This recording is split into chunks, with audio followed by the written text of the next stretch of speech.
Thank you for bringing forward to us this timely and critical meeting. I think there's few of us who are not concerned about our dependence on foreign oil and know the implications certainly on our domestic economy and our foreign policy. In my district, we have Lake Erie Biofuels. And Mr. Faraci, I guess I wanted to address you on a couple questions here. Having sat down and talked to them a number of times about what's going on in that industry in Pennsylvania. I'm from Pennsylvania. And I think we're the fourth state, I believe, now that is going to be working towards a 2% blend. Is that correct, four states? Yeah, you're definitely towards the front end. Yes. So obviously we're a long way with 46 other states out there. But I guess my question is, first of all, I wanted to ask how many plants have closed recently? Because my understanding is there's a number of biodiesel plants that have closed or are very close to closing at this point. Right. I mean, as well as we can. I mean, the last survey of our members that we did, we had there's 176 plants out there right now. Again, doing these surveys, we estimate that about a third, maybe even less, are actually operating and producing fuel right now. The others were all producing fuel at some point, I'm assuming. At some point, it's steel in the ground. They're operating biodiesel plants. They're just not running right now. And these are all over the country? These are all over the country, okay. Yes. So my question is, I guess, because Lake Erie Biofuels, 80% of their production goes to Europe. Mm-hmm. Right now, they're in just kind of a temporary issue with Europe kind of stockpiled, thinking they were going to go to a 10% blend, I believe, but they're still at 5.75 because of the economy. Mm-hmm.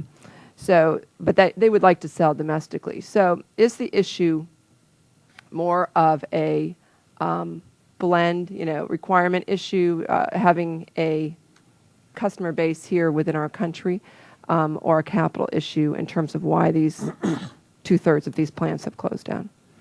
It's what we kind of term it a perfect storm of a confluence of events that have come together that are all to the detriment of the industry, be it you have a unfavorable feedstock pricing vis-a-vis the price of petroleum.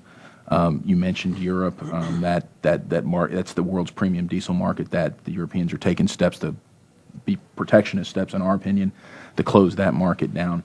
But long term, what we want to do and what we think is important and what was envisioned in the RFS 2 is to create a domestic marketplace and a domestic draw to get fuel used used here in the U.S. so that Lake Erie Biofuels can sell their fuel here, and that's what the RFS 2 is all about. We're behind schedule on implementation of that. It's got to be implemented in a workable way so that they're going to have a demand, a built-in demand in this marketplace to replace petroleum diesel fuel with their product. So I guess that goes back to Mr. Griffith's question regarding investment, and this all needs to sort of come together to make this happen. Absolutely, and the one thing, a stable policy framework, something that's reliable, that the private sector knows is going to be there for the long term, is what you need to draw in this investment capital and provide the certainty that these guys need. If you look around the world where they've had successful implementation of renewables policy, Europe, we talked about Brazil, the one commonality is that they made a commitment to it. And it was a long-term commitment, it was reliable, and people knew that it was going to be there. And we need to have the same thing here. Okay, thank you very much. Appreciate it. I yield back my time.